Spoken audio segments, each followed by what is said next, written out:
Good afternoon. Today we're going to be talking about the organisational challenges facing sports clubs.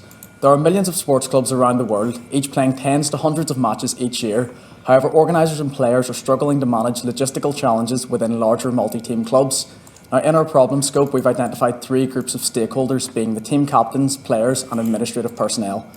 We interviewed various people, including Matt, who's a men's first team captain at Hampton Park Cricket Club, and Luke, who's a former team captain, fixture secretary and current club captain for Imperial College football team. Now, Luke was a pretty lucrative source of information, being part of two stakeholder groups simultaneously. In each of these interviews, we did confirm there were significant issues regarding player communication, player rotation and organisation club-wide.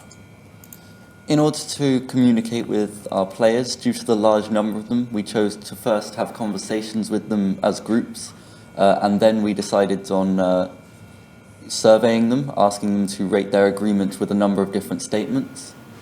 Some of the statements that the players disagreed with the most related to captains, particularly captains of other teams, and their knowledge of availability of the players, particularly if they didn't have a match and were looking for a different game that week. One of our main issues that the players faced was a lack of consistency in how their captains communicated.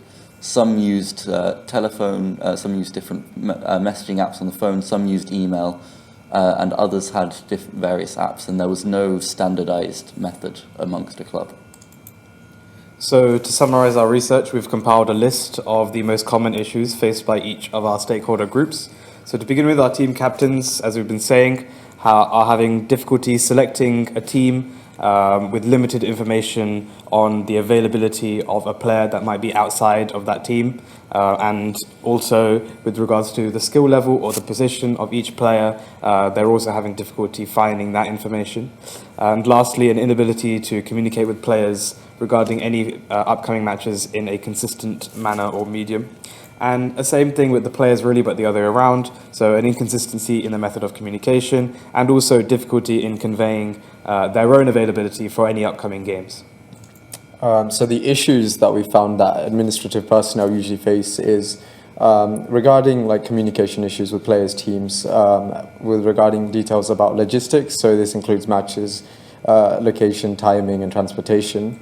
And our challenge is that we will be looking into ways of improving the experience of organisers and players in relation to planning these tournaments, events and matches, which we'll be looking into next week. So thank you for listening.